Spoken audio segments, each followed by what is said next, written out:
apresentação, eu quero dizer algo para vocês. Meu ministério, a minha vinda aqui, como a todas as igrejas por onde o Senhor me leva junto com Glorinha, é nada mais, nada menos para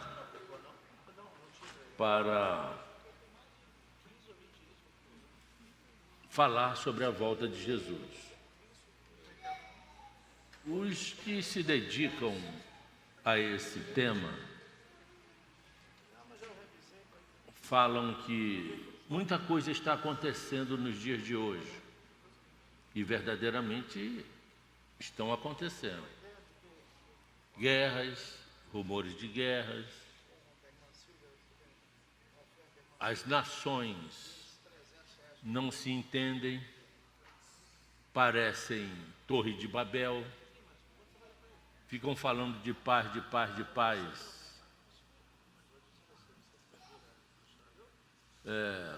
Mas se armam até os dentes para a guerra. Não há chances de que haja paz. Se um pastor chegar aqui e disser que a igreja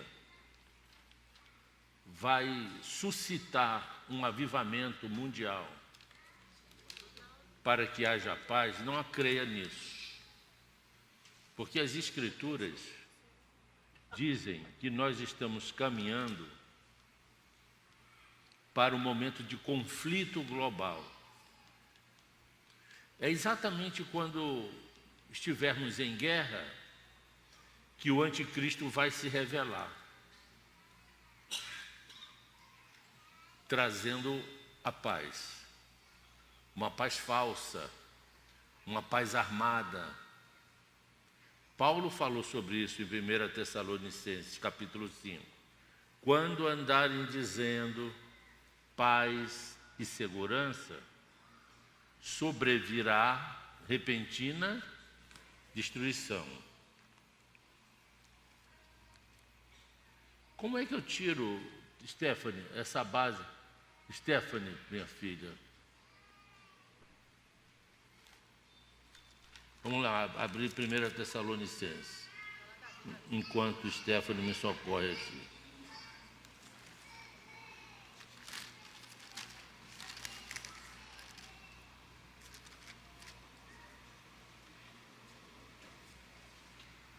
Primeira Tessalonicenses, capítulo 5, versos 3, diz assim: quando andarem dizendo paz e segurança, eis que lhes sobrevirá repentina destruição. Cadê o negocinho de botar a mão da apresentação? E essa barrinha aqui está me atrapalhando.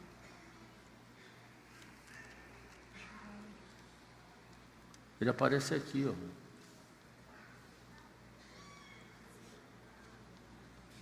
Essa barrinha aqui está toda... Isso não pode chegar para...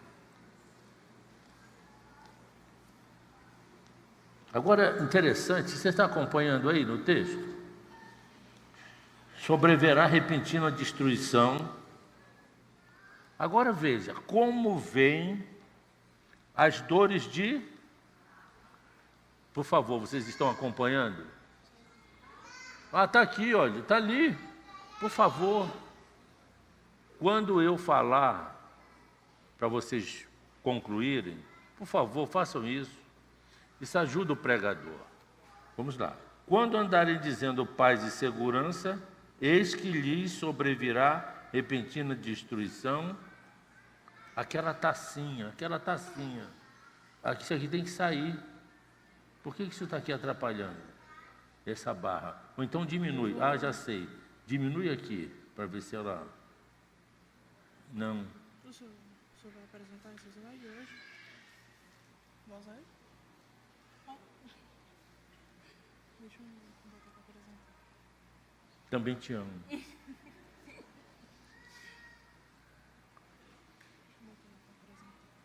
Aqui, minha filha, cadê aquele negocinho aqui, aquela tacinha?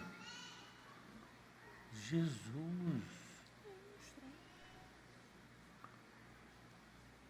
senhor quer tirar isso aqui? É. Chama o Bill Gates aí.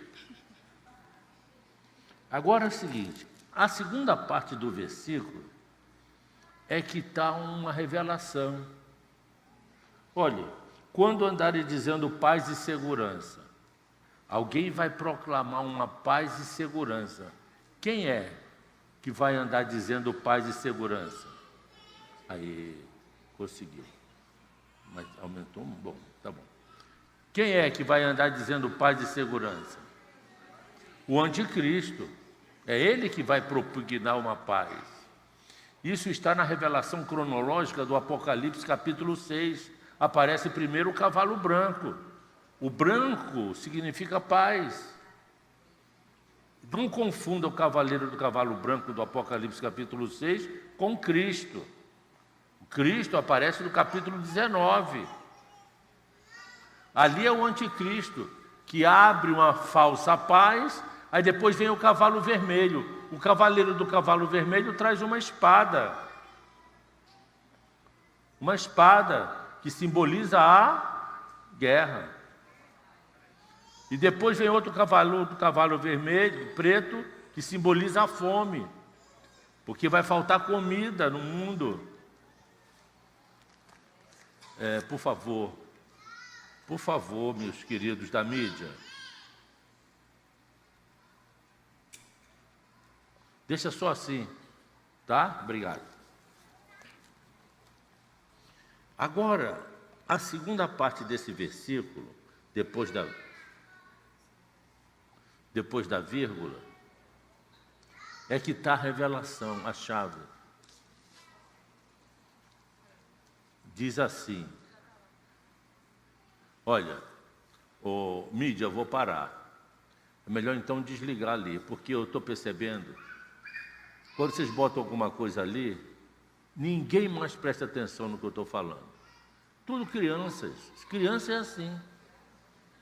Então, para um pouquinho, deixa eu concluir o raciocínio. Está perfeito, deixa só comigo aqui agora.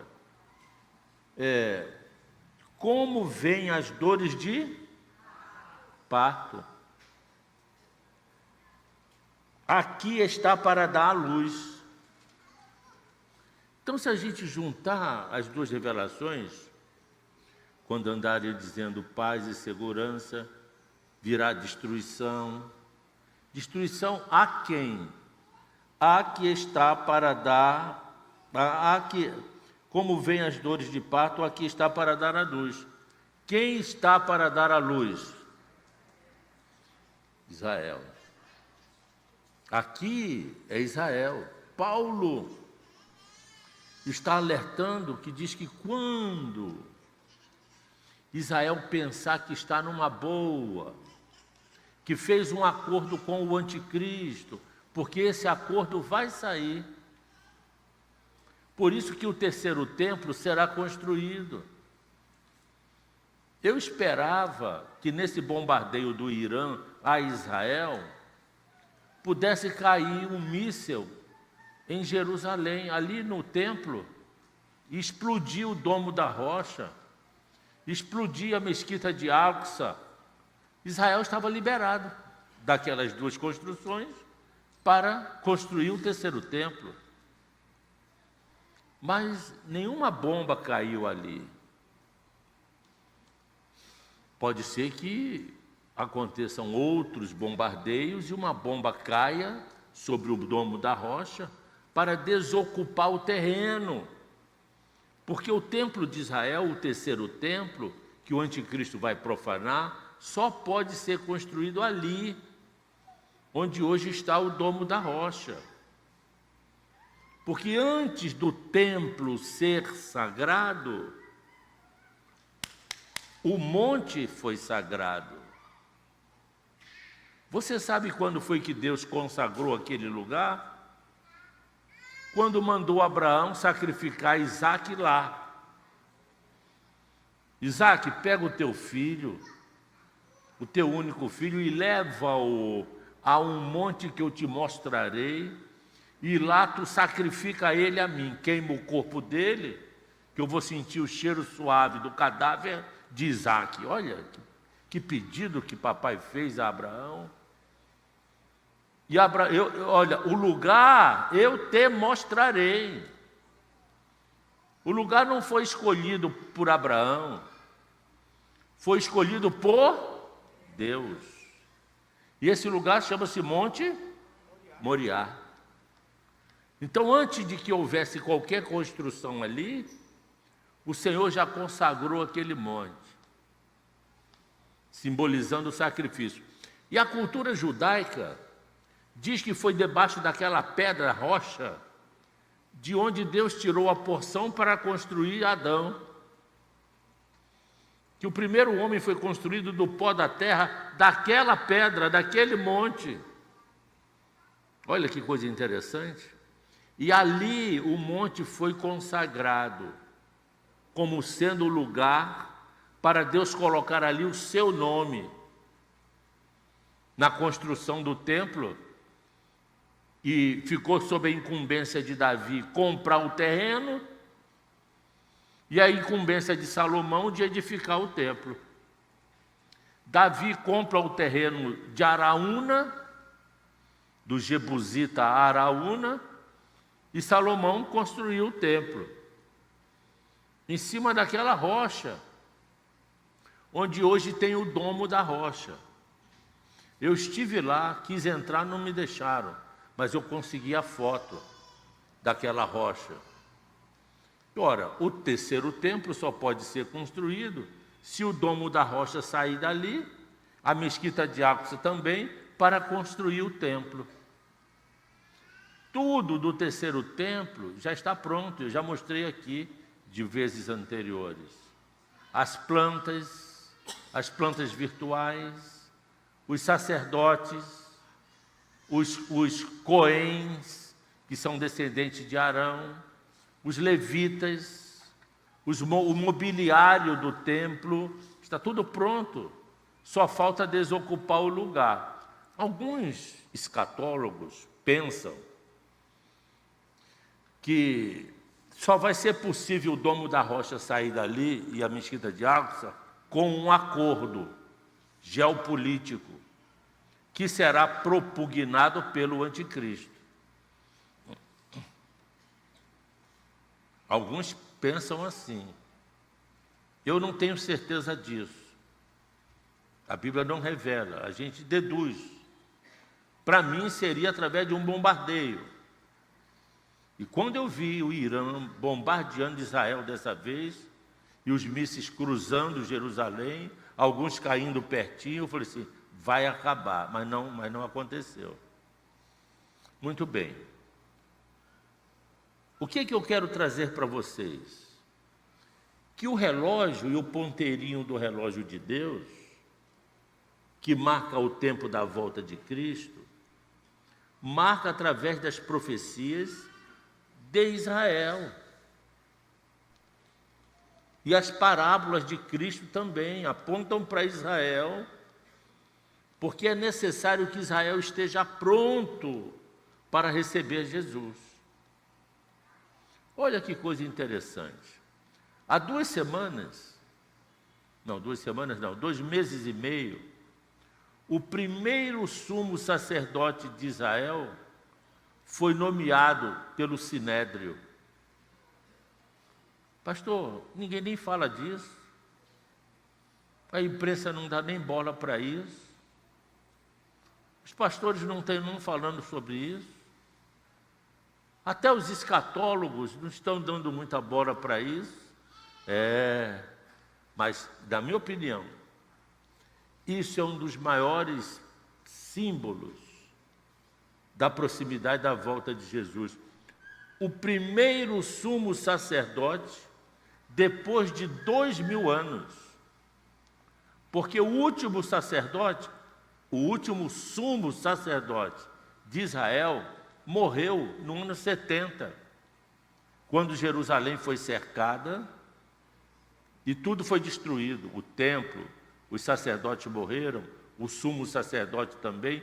De lá para cá, do ano 70, praticamente há 2000 anos, que não tem mais sumo sacerdote em Israel.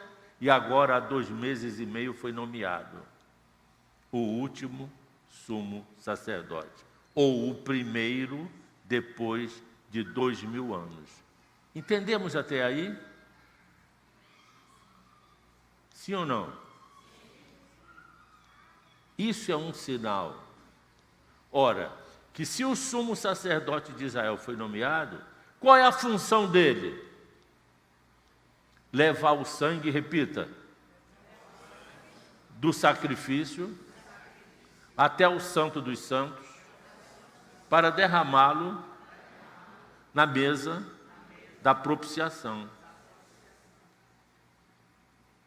E ali, diga ali, ninguém pode entrar, só o sumo sacerdote.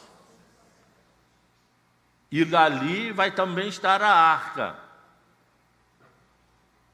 E o sumo sacerdote entra com um vestido longo, é uma vestimenta, né, sacerdotal, com franjinhas no final e com os birros.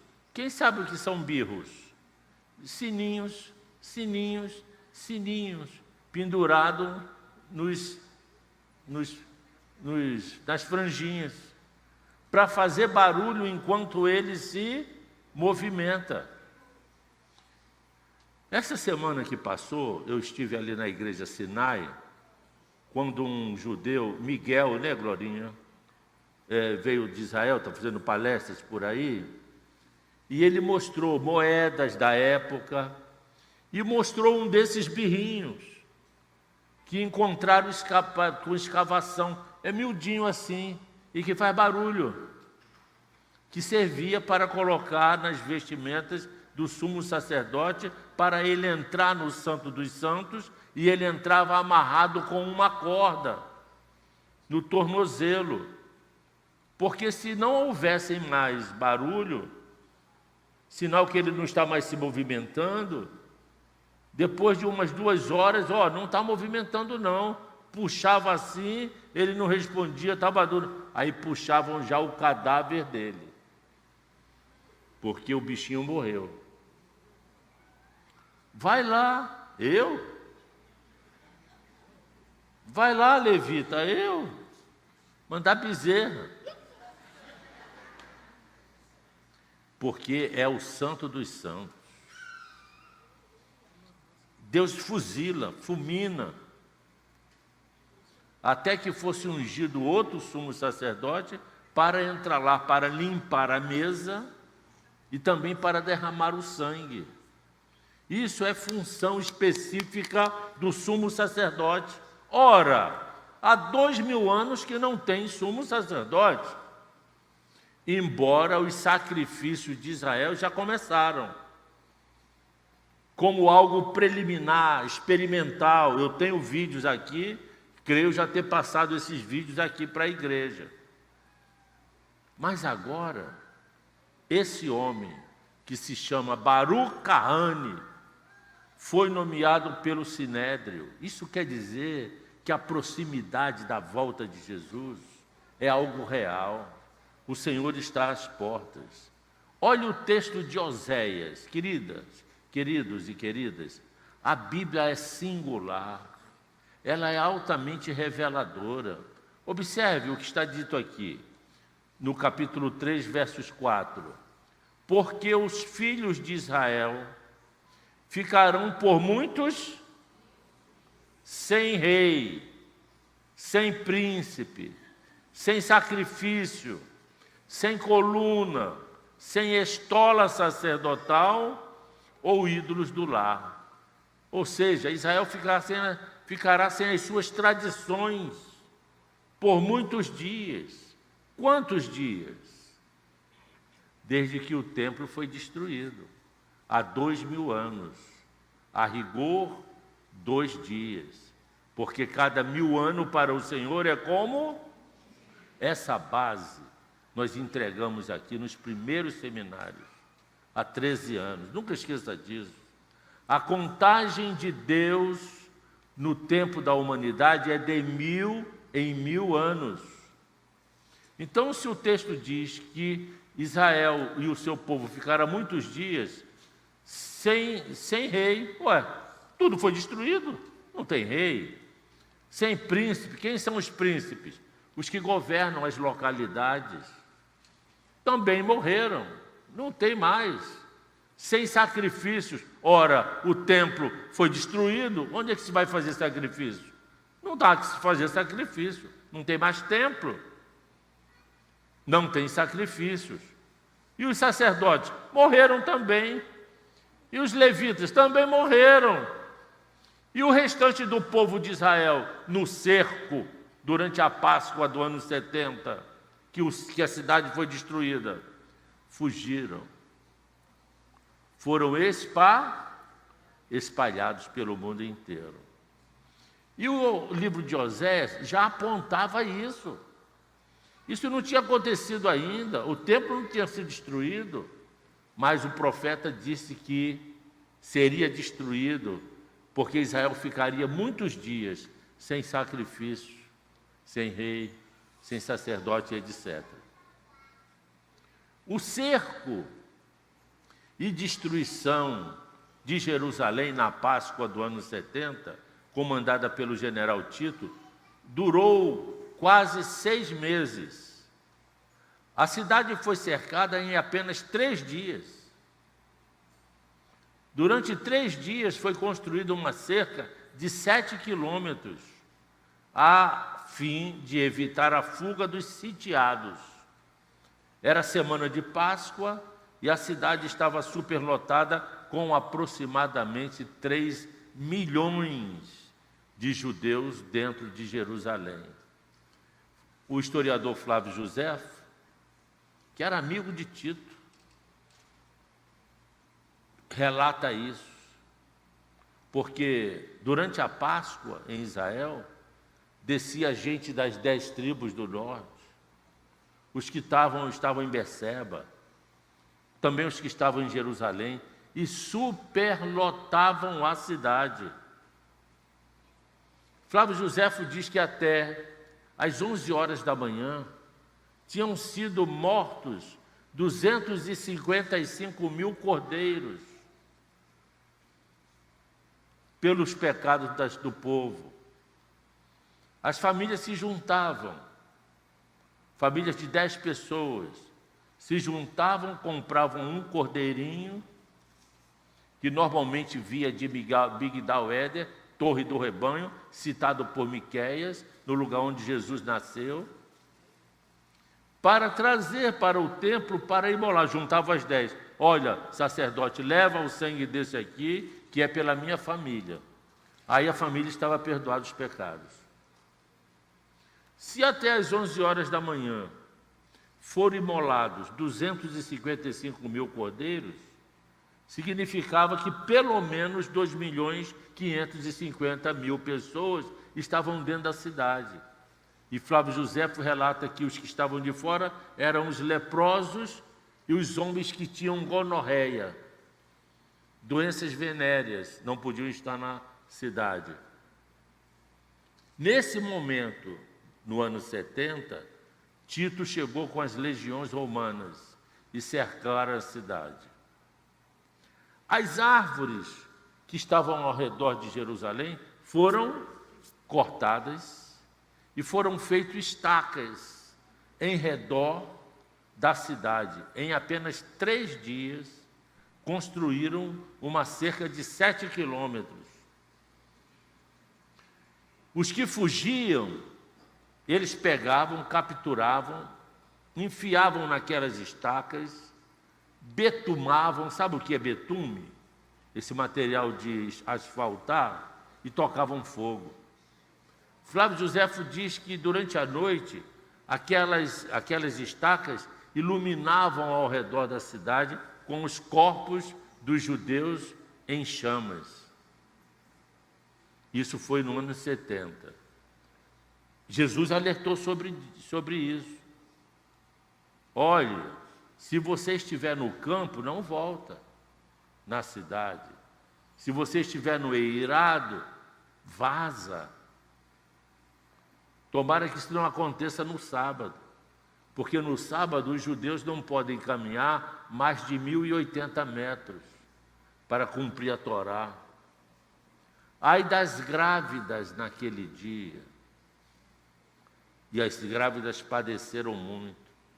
Há relatos de que os soldados cortavam a barriga das mulheres grávidas, tiravam o bebê e colocavam gatos dentro, e costuravam, e cortavam as mãos das mulheres para elas não se suicidarem, e as viam morrer em agonia. Olha, deixa eu falar uma coisa para vocês.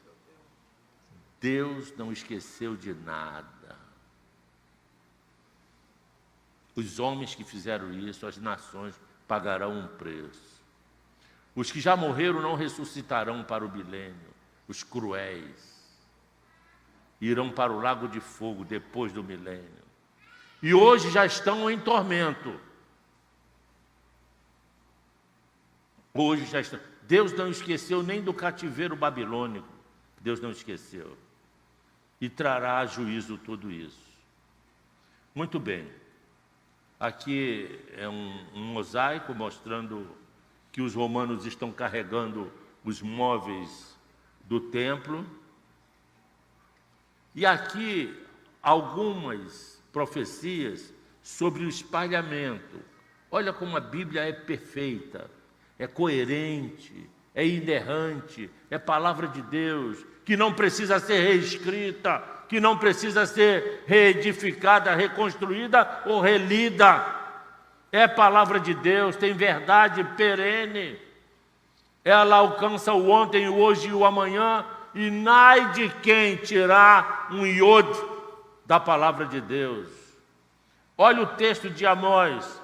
Porque eis que darei ordem. Qual é o sujeito dessa expressão? O próprio Deus. Deus dará ordens e sacudirei a casa de Israel. Quem é que vai sacudir a casa de Israel? Entre todas as nações. Olha isso, igreja. Aqui Deus está dizendo que vai mandar o povo de Israel para as nações. Assim como se sacode trigo no crivo, sem que caia na terra um só grão. O que é crivo? Crivo é uma porta de madeira, cravadas de pedras.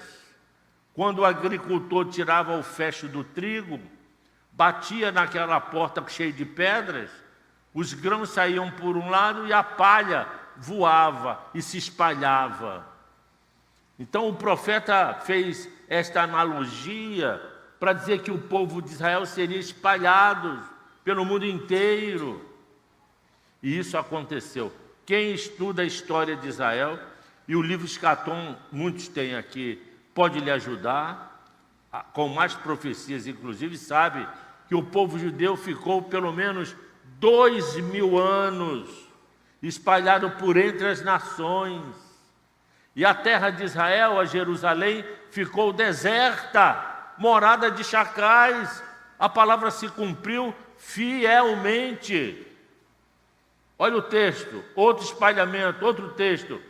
Espalhar-vos-ei por entre as nações, e ainda vou desembainhar a espada atrás de vocês. A vossa terra será assolada, e as vossas cidades ficarão desertas. Meu Deus, que precisão é essa? Os historiadores relatam isso. Não apenas Flávio, mas Plínio, Heródoto, fala acerca desta saga do povo judeu, que foi na diáspora, um movimento conhecido como diáspora, dispersão desse povo, o povo de Jesus Cristo, os conterrâneos de Jesus, espalhado por todo o mundo. Outro texto, Jeremias: espalhar-vos-ei entre as nações que nem eles nem seus pais conheceram, e enviarei a espada após eles, até que eu venha a consumi-los. Querida igreja, Israel sempre foi a menina dos olhos de Deus. Israel foi o povo eleito, a nação sacerdotal, o povo peculiar de Deus. Deus ama Israel, mas nunca escondeu os pecados de Israel por debaixo do tapete. A mão de Deus sempre pesou sobre Israel para trazê-los de volta. Por isso que a igreja às vezes confunde quem é a igreja, quem é Israel. A igreja nunca vai descer à casa do oleiro. Isso é uma devocional que muitos pastores usam para dizer que as nossas provas é como se estivéssemos descendo à casa do oleiro. Mas a casa do oleiro é para Israel.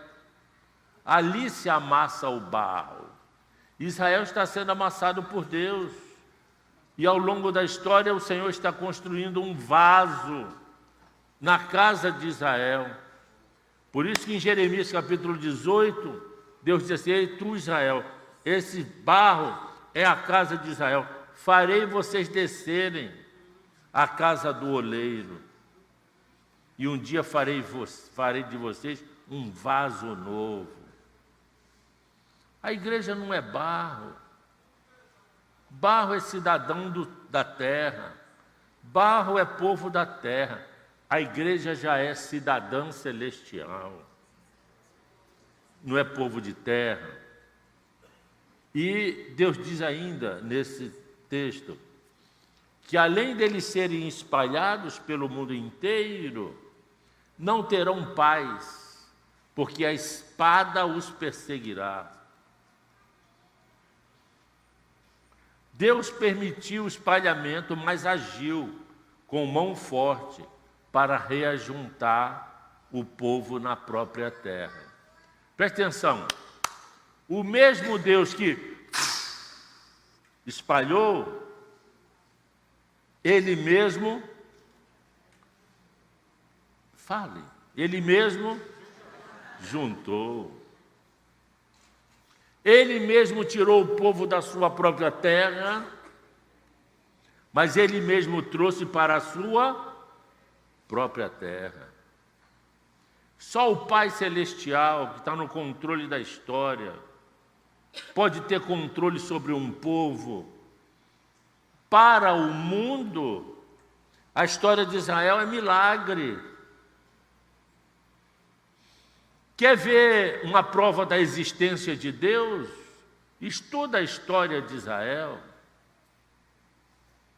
Se os ateus que negam a existência de Deus, aliás, Deus nem existe, né?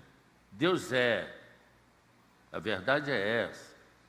Mas os ateus negam que Deus é. Para eles saberem que Deus é só estudar a história de Israel. O mesmo Deus que espalhou Israel, junta-o novamente. Olha que coisa linda. Agora já vem os textos da recongregação. Primeiro foi os textos do espalhamento. Agora são os textos dizendo que ele vai reajuntar. Ouvi a palavra do Senhor, ó nações. Que lindo, hein? E anunciai nas terras longínquas do mar. E dizei: aquele que espalhou a Israel o congregará e o guardará como o pastor ao seu rebanho.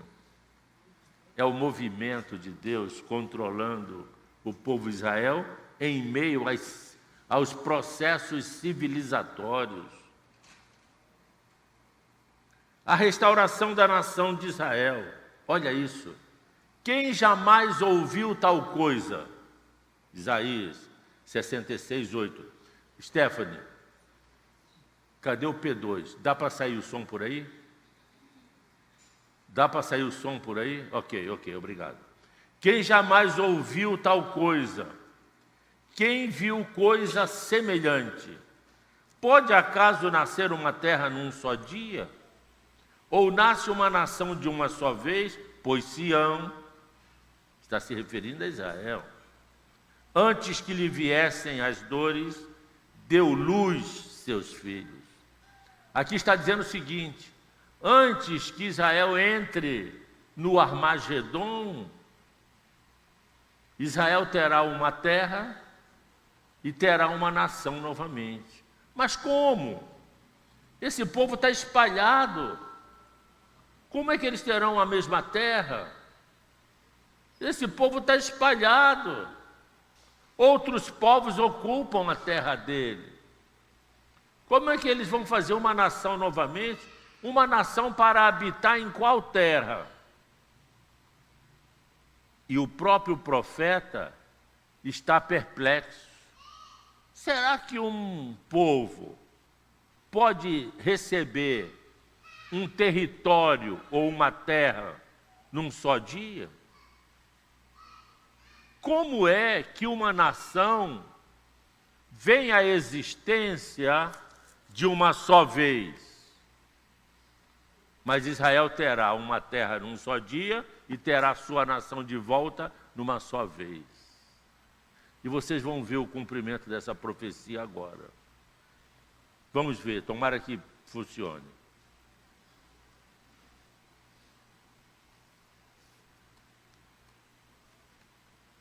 Jesus. Está aqui, espera aí.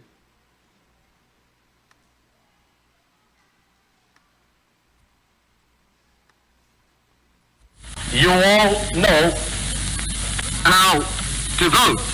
Those who are in favor will say yes, those who are against will say no. And the abstainers always they know what to say. Esse homem chama-se Oswaldo Aranha. Essa sessão é uma sessão da ONU, de 29 de novembro de 1947, depois da Segunda Guerra Mundial. As nações estavam envergonhadas pelo que a Alemanha, Hitler, o Terceiro Reich, o nazismo fez com Israel, com o povo judeu. E muitas nações foram cúmplices. Os navios de Israel, como exemplo o navio St. Louis, ficou por aí querendo atracar nas Filipinas e em outros países, para que os judeus descessem, e os países fechavam seus portos. E muitos voltaram para morrer em Auschwitz, nos fornos de Hitler. As nações estavam envergonhadas pelo que fizeram a Israel. E aí, baseado na declaração do Lord Balfour, de 1917, que já naquela época dizia que aquelas terras na tal Palestina era de fato de Israel. Isso em 1917. E só aconteceu na Segunda Guerra, em 1947, 60 anos depois, quando a Inglaterra, que era protetora daquelas terras, até que se decidisse o destino da Palestina, junto com os Estados Unidos da época, o presidente Truman, e o brasileiro tinha a prerrogativa de dirigir a primeira sessão do ano, a primeira sessão extraordinária da ONU, e coube a Oswaldo Aranha, o gaúcho, presidir esta sessão. É este homem que está falando aqui, orientando a votação. As nações que concordarem com a divisão da Palestina, digam sim. As que discordarem, digam não. E as que se abstiverem, digam abstenção. Ali a Palestina seria dividida e 13% seria entregue a Israel e 87% à Jordânia. Porque a Inglaterra tinha o olho no petróleo daquela região e o povo judeu não seria fácil manipular. Por isso, deram a menor parte para Israel e a grande parte para a Jordânia. E nesta votação, andam dizendo por aí que o Brasil deu o voto de... Fala mais alto, o voto de... Então diga, o Brasil deu o voto de Minerva. Amém? Amém nada. Nunca houve o voto de Minerva. Isto é um mito, uma fábula. Alguém falou isso e o outro copiou, foi falando essa lenda, essa mentira. Para os que têm o livro Escatom aí na mão, abra na página 33. Você vai ver a ata original, fotografia, claro, da ata original, com a assinatura de Oswaldo Aranha e com os votos das nações. 33 votos favoráveis, 13 votos contra e 10 abstenções. Esse é o placar. Não poderia ser voto de Minerva, porque por se tratar da divisão de uma terra, teria que ser aprovação majoritária. A aprovação majoritária não é aprovação simples, é pelo menos 2/3. E o placar deu os 2/3. 33 votos favoráveis, e vocês vão ver agora o Oswaldo Aranha contabilizando os votos. E no meio do vídeo aparece esta ata que você tem aí no seu livro. Se você não tiver o livro Escatom, pena, porque todo esse conteúdo sobre a trajetória de Israel e a volta de Cristo está nesse livro, que já está na 7ª edição. Em novembro voltarei aqui, se Deus quiser, com a minha amada em Salvador, e vou trazer, vou estar aqui na igreja do Sinai. Faremos lá um seminário de segunda até domingo, e eu vou trazer o novo livro e este livro para os que não têm ainda. Vou soltar o vídeo.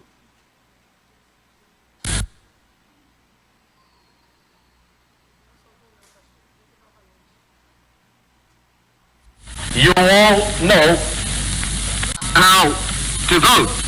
Those who are in favor will say yes, those who are against will say no. And the abstainers always they know what to say.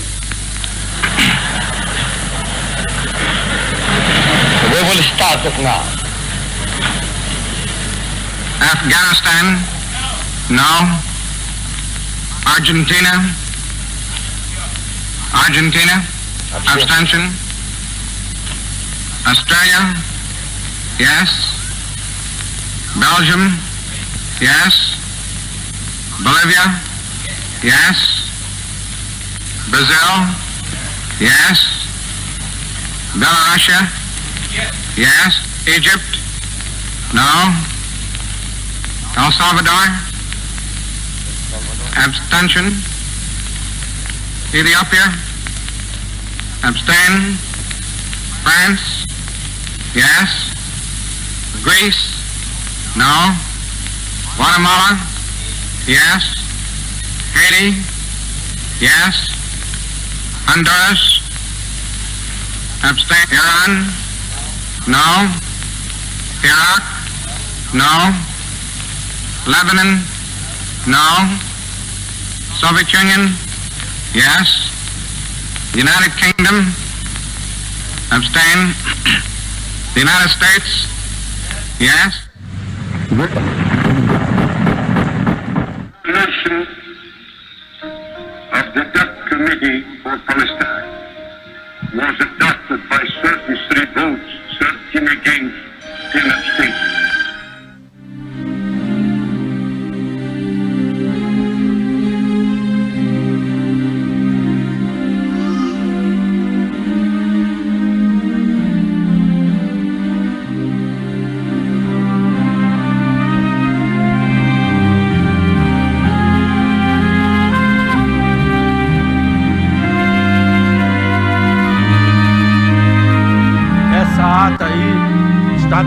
Escarpão, essa mesmo.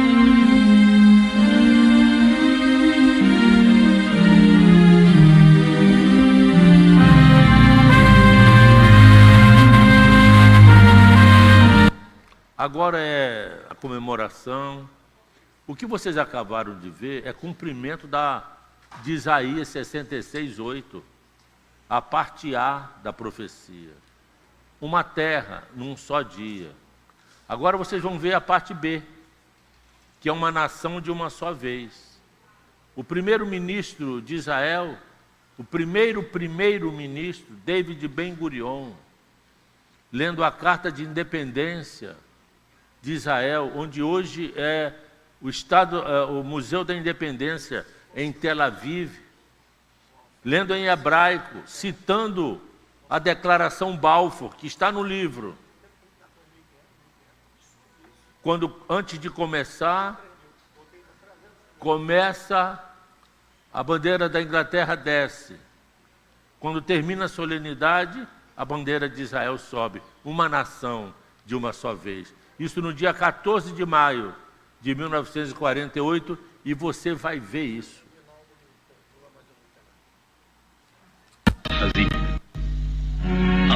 במאי 1948, אחרי 30 שנות שלטון בריטי, עוזב הנציב העליון את פלסטינה, ארץ ישראל.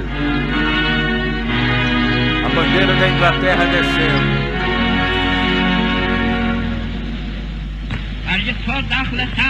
David Ben-Gurion. אנו מכריזים בזאת על הקמת מדינה יהודית בארץ ישראל. היא מדינת ישראל. Agora a bandeira de Israel vai subir. Está lá a bandeira de Israel. Preto e branco, porque é 1948. Mas é documento histórico e profético. Os olhos dos amilenistas não conseguem entender isso. Isso aí tudo é movimentação de Deus para montar o plano, para Jesus voltar para reinar nessa terra, na sua própria terra.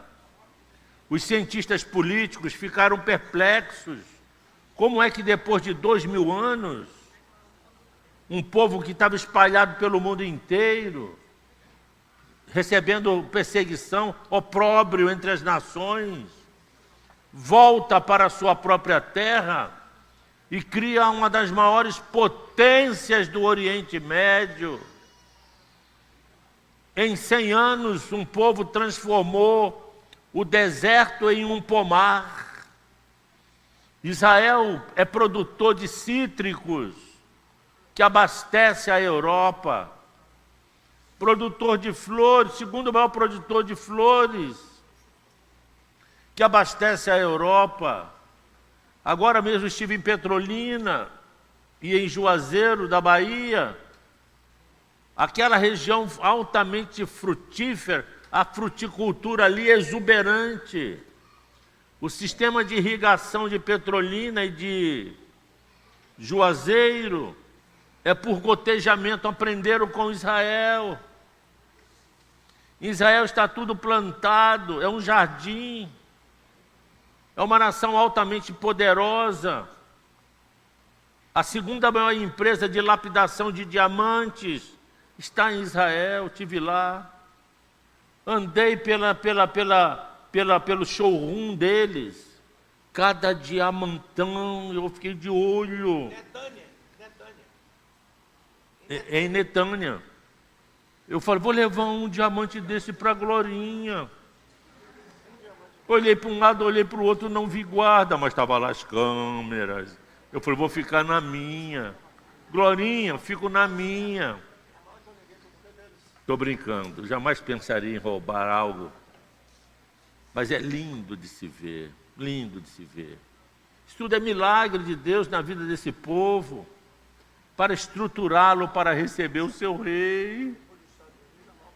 O nosso rei, que reinará do trono de Davi. Como é que os teólogos negam que Israel não tem mais sentido profético? depois de ser instituída a igreja. Isso é uma teologia da substituição. Isso é um negacionismo do reino milenar. Olhe isso, Oséias. Porque o texto diz o seguinte: porque os filhos de Israel ficarão muitos dias, lembram? Sem rei, sem príncipe, sem sacrifícios, sem história. Lembram? Ficarão muitos dias. Olha agora a complementação do texto. Depois tornarão, quer dizer, voltarão os filhos de Israel e buscarão o Senhor seu Deus e a Davi seu rei. E nos últimos dias, são os dias que estamos vivendo, tremendo, se aproximarão do Senhor e da sua bondade. Sabe o que isso quer dizer? Que um dia eles estarão diante do carpinteiro, daquele homem pobre, daquele homem que não quis ser líder de nada. Jesus não liderou nada, como agora os pastores querem ser líderes. Jesus sempre foi o guia, não um líder, porque se ele fosse um líder, ele liderava tropas armadas de exércitos contra Roma. Ele apenas liderou um grupo de 12, depois de 11, e depois de 12, quando foi substituído por Paulo, para multiplicar e discipular um grupo que hoje são milhões de milhões, somos nós.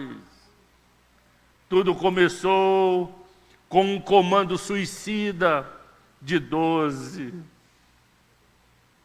Sem um revólver de net, sem uma peixeira, a não ser o tal do Pedro, que cortou a orelha de Malco. Ah, como eu queria cortar a orelha de muitos cabeções por aí, que não conseguem enxergar as Escrituras como ela é, ou alegorizam ou negam, e não estão diante dos fatos.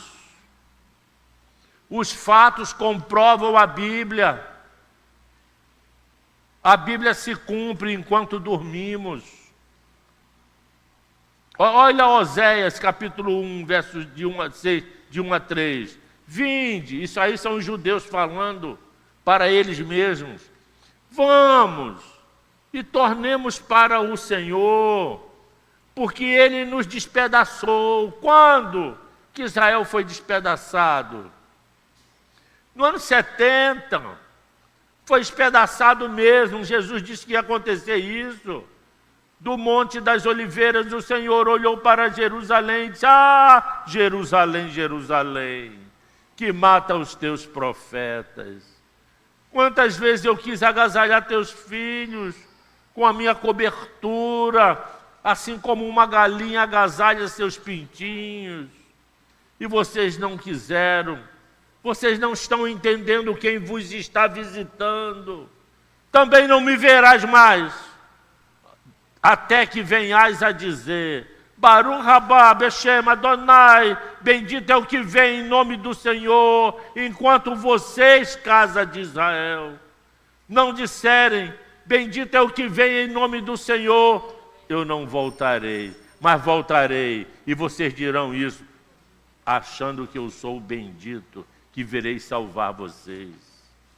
Olhe isso, porque Ele nos despedaçou, mas Ele nos vai sarar. Fez a ferida, mas a ligará. Agora, olha aí, a profecia se cumprindo. Depois de 2, leia a igreja do Senhor, proclame isso em altas vozes, para que principados e potestades ouçam o cumprimento da palavra profética. Isso aqui não é palavra de sabedoria humana, isso aqui não é palavra de faz de conta, isso aqui é palavra de Deus que está se cumprindo em meio às nações. Repita, igreja, depois de 2 dias, Depois de 2 dias, na contagem profética, é depois de quanto tempo? Está aí. Do ano 70 do primeiro século aos dias de hoje, se passaram 2000 anos. Olha a profecia de Oséias, depois de 2 dias nos revigorará. Israel hoje já está revigorado. Quem era Israel há 100 anos atrás? Um bando de refugiados em terras alheias, em terras estranhas, recebendo os pogrões, os massacres, a violência, o extermínio. Depois de 2000 anos, voltam para a sua própria terra. De 1882 a 1904, 25 mil judeus entraram ali na margem do mar Mediterrâneo. Foi a primeira aliada da história, depois da diáspora. E aquele grupinho de 25 mil pessoas que compraram uma barraquinha de um beduíno, compraram aqui uma terrinha aqui, hoje se transformou em Tel Aviv, uma megalópole, a capital financeira de Israel. E ele fala, depois de 2 dias nos revigorará. Revigorou!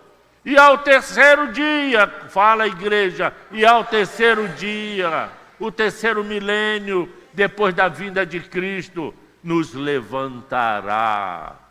E viveremos diante dele. Dele quem? De Yeshua HaMashiach, a quem eles se converterão. Yeshua HaMashiach está voltando. Não está voltando no gerúndio, mal aplicado. Ele voltará e já está com a mão nas maçanetas. Conheçamos e prossigamos em conhecer ao Senhor como a alva. A sua vinda é certa e Ele descerá sobre nós como a chuva seródia que rega a terra. O Senhor já nos regou com o seu Espírito Santo, o seu corpo vivo, que já está pronto para encontrar com Ele. Em seguida, diga em seguida, irá regar o povo de Israel com a sua presença, lá em Edom, na Jordânia. Fim.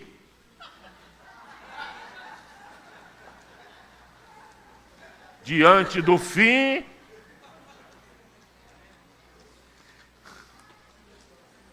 lá na Jordânia, virá regar Israel com a sua presença. E lá na Jordânia, tremendo de medo do anticristo, os judeus irão olhar para ele, diga, olhar para ele, e dirão para o carpinteiro, que vem na plenitude da sua força. Olharão para ele, a quem traspassaram. Por isso que ele ainda guarda a marca dos cravos, porque ele nunca deixará de ser o Cordeiro de Deus, que tira o pecado do mundo. Agora, além dele ser o Cordeiro, ele virá como o leão, digo leão, da tribo de Judá. E os judeus olharão para ele e dirão, bendito é o que vem, em nome do Senhor. Baruch Rabá, Beshem Adonai, bendito é o que vem, em nome do Senhor. Deus abençoe.